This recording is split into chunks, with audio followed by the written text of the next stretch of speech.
What's happening, everybody? Welcome back to the channel. Before I made the last video about trying to make this a dual drive system, I got the motor right here. We have that one in the bar there. So what I'm trying to do is trying to get this one in the front side here, so we can make it a dual drive. So what I did was I actually managed to. I'm gonna just put a phone here, then you all can see. I actually managed to get this in. So the way to lose this, once I'm doing a video, I'm gonna just show you all. So if anybody got problem with your front wheel of the Qiewa Q1 Hummer and you want to take it off, the easiest way to do is, it's not anything big. So this is how the setup is. So you got this here, and then you got a brake caliper. Usually the brake caliper sits here. So it goes in to hold the brake, and it sits here. So when it sits here, then you got the screws going in here, another one going in. These are just the screws that go in. So if you got problem with this and you want to lose it, all you gotta have to do is take the first alarm cable from here. Let me just bring the phone for 1 minute. So you're gonna take the first alarm cable. So this is how it sits. It goes in there, it sits. Then you got one bolt going through there, you got another one in the bottom. So if you take this one out, take the one in the bottom, this will just leave, and you just put on the side here. Then what they do is they do this like some sort of like uh, opposite rotation. So the knot here on this bolt is the same bolt that comes here. It's not like the other one where you can just lose one and then lose the other one. It's a long bolt going through. So what you're gonna have to do is if you're gonna, I was using adjustable, spanner, and I was using this a bit of like cutter just to like lock it up here. So you put in between that, you will lock this from turning. If you don't lock this, when you keep turning that side, this side is going to be turning as well. You could be the whole day without getting the job done, you know what I'm saying? So put something here and then use the other side to loosen that. So I did mine already. So when you lose that, all you're going to have to do is push this very bolt. You just gonna have to push in. That's all it is. It's not anything. So if you push in, I'm just put a camera. I need 2 hands on that one. So what it is that you just push this one in. If you push it in, it will just come right out. See, you can drag it all out. And then what they did was they got a spacers. They got a spacers that are put on each side of the tire just to keep the tire in the middle. So the brake disc can sit correctly in the distance. So when you're doing it, make sure when you pull it, you remember where the spacers are. You got one on this side, and you got another one on that side. One is a bit shorter, the other one is longer. Just remember. So now your front wheel is out, and so the aim is, like I said from the beginning of the video, that I know that this is not gonna work the way I want. I said in the video already. So I'm not expecting it, but at the same time, I said I'm gonna try it and see. If it doesn't work, then I'm gonna go on the second plan. So now I know even from the look of it from the beginning, when you put it this, you can twist this. Those are the forks with your coil spring resting on. You can twist them, but still it's not gonna work. So if I bring this tire is what we're trying to put here. So even without the brake disc is not on this one. So there's no brake disc on that. So if we pull this one, let's say that we want to put it in. You can see that, look at that. It's not gonna go because that is not straight, and that there, this one right here is hitting at this, and this side is tight as well. So now we know that this is not gonna fit with the setup the way it is. So it's two things now. Either we're gonna take the whole thing, we're gonna lose this, this one right here, we're gonna lose it from the back.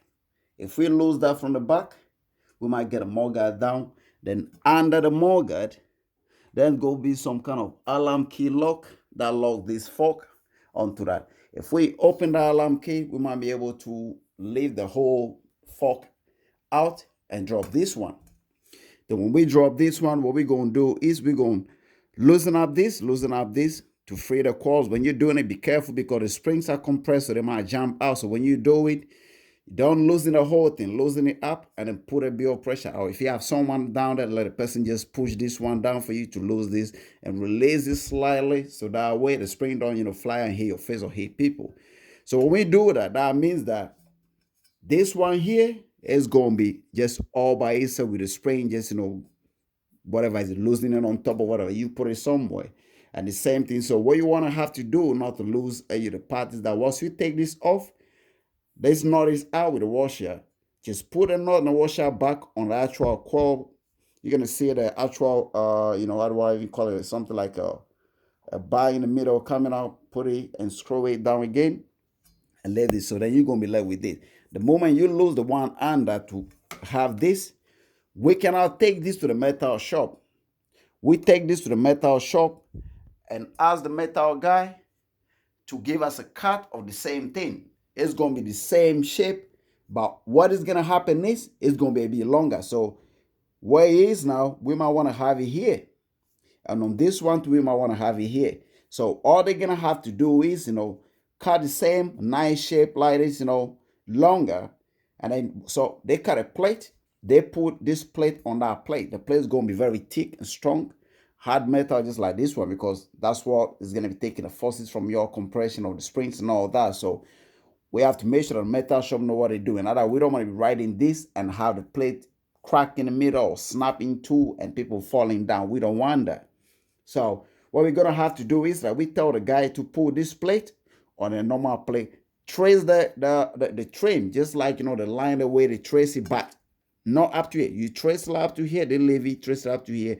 Then now they measure the diameter of this tire here, the diameter from here, exactly here to here. That's what we want. We want here to here to be able to fit in and with a little clearance. So in case we want to adjust it because of the brake and all that thing, we can do that as well. So once we have all that done, then we can come back and pull this plate back on the fork, not this one, the new one that is going to be like this but longer, back on the fork. Tighten it under, put a mudguard back, put Allen key screws in, and tighten it. And when you did that, pick your fork out with the spring, take the top bolt off, slide the fork into the new plate with a new hole there, tighten it, and then the whole thing is going to look like this. But this time it's going to be a bit wider. It's going to be a bit wider. Don't worry, somebody's going to be like, oh, then what's going to happen on the mudguard is going to cover the tire because all we're going to have to do is the tire is still going to be in the center. The only thing is the spacers used with original tire because the rim is very not too wide, so they use the spacers. So what we're going to have to do, we're going to have to buy washers.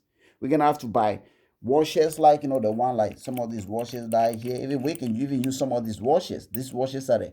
We are losing the boat, we take some of these washers. So you put one washer on each side in addition to this to see if the tire sits straight under the mudguard. Once you achieve that, then that means you can just, well, how many washers you use or whatever it is, that's where it's going to end. If not, you keep adding the washers equally on both sides until you get a tire sitting in the middle.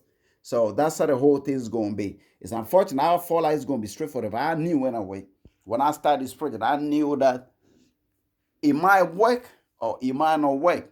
So I'm not, surprised that it didn't that, fit. But it's okay. I mean, it's not a bad deal or anything, it's the way it is. So, yeah, I'm gonna just, let y'all, do your thing. Well, what I'm gonna do is I'm gonna just carry on, seeing if I can dismantle this and then take it to the metal shop to get a plate cut for me. When the plate is cut, I got all the things I need. I have the motor with the tire ready. You can see, as the same one you got in the back. Just like the same one you got in the back. So I got two now. So I'm gonna put one, but this time I'm gonna turn it this way. So the weight is evenly distributed. So I'm gonna turn this side this way and the other side going that way. Since I got this side facing this way already. So that's That's just the way it is now. So I might go to the metal shop. Not today, I'm not sure because most places are closed. So as soon as I go to the metal shop and get that one ready, I'm gonna make another video for you all to show you the final product of converting a single drive Qiewa Q1 Hummer to dual drive with more torque and more speed. So y'all keep on my channel, keep checking my channel all the time, subscribe to my channel. Y'all advise other people to watch my videos as well. And take care of yourself. Peace out.